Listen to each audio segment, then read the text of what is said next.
আসসালামু আলাইকুম ওয়া রাহমাতুল্লাহি ওয়া বারাকাতুহু। আশা করি আল্লাহর রহমতে ভালো আছেন। আজকের আলোচনার বিষয় হচ্ছে জুমার দিনে মসজিদে ঢুকেই বসার পূর্বে 2 রাকাত সালাত আদায় করা সম্পর্কে। তো চলুন আমরা বেশি কথা না বলে আমরা মূল আলোচনা শুরু করি। দেখবেন আমাদের মধ্যে যারা মাযহাবী রয়েছে, যারা আকীদায়ে দেওবন্দি এবং মাযহাবে হানাফি, তাদের মধ্যে দেখা যায় জুমার দিনে মসজিদে ঢুকেই তারা সরাসরি বসে পড়ে, সালাত আদায় করে না। আর এক্ষেত্রে মসজিদে বিশেষ করে ইমামের নির্দেশ রয়েছে তারা যেন মসজিদে ঢুকে সাথে সাথে বসে যায় খুতবা শুনে, পরবর্তীতে সুন্নত সালাত আদায় করার জন্য তাদেরকে সময় দেওয়া হবে।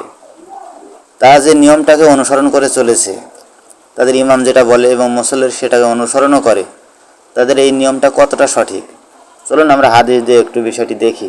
এই বিষয়ে স্পষ্ট হাদিস রয়েছে।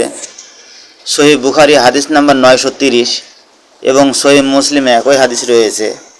এই বিষয়ে সহিহ বুখারী 930 নম্বর হাদিসে স্পষ্ট রয়েছে যে জাবির ইবনে আব্দুল্লাহ রাদিয়াল্লাহু আনহু থেকে বর্ণিত, তিনি বলেন, কোনো এক লোক জুমার দিন নবী সাল্লাল্লাহু আলাইহি সাল্লাম লোকদের সামনে খুতবা দিচ্ছিলেন। এমন সময় এক ব্যক্তি আসলেন। তিনি তাকে জিজ্ঞাসা করলেন, হে অমুক, তুমি কি সালাত আদায় করেছো? সে বলল, না। তিনি বললেন, ওঠো, সালাত আদায় করে নাও।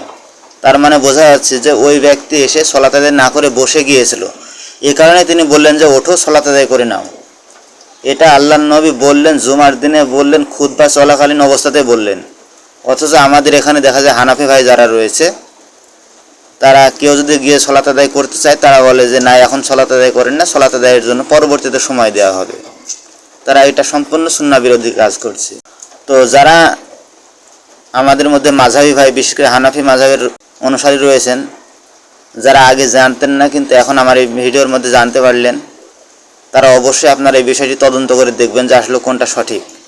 আর আপনারা যদি এই বিষয়টি জানার পরও যদি আপনারা তদন্ত করে না দেখেন, অন্ধের মতো যদি তাদেরটা অনুসরণ করে চান, তাহলে অবশ্যই আপনাদেরকে এই বিষয়ে হিসাব দিতে হবে। আপনারা এবারে নিশ্চিত থাকুন, কারণ এখানে স্পষ্ট হাদিস রয়েছে যেখানে বলা হয়েছে যে মসজিদে ঢুকলে 2 রাকাত সালাত আদায় করতে হবে।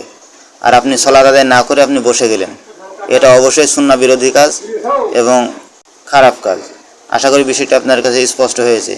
জি শুকরিয়া, জাযাকুমুল্লাহু খাইরান, বারাকাল্লাহু ফিকুম। আসসালামু আলাইকুম ওয়া রাহমাতুল্লাহি ওয়া বারাকাতুহু।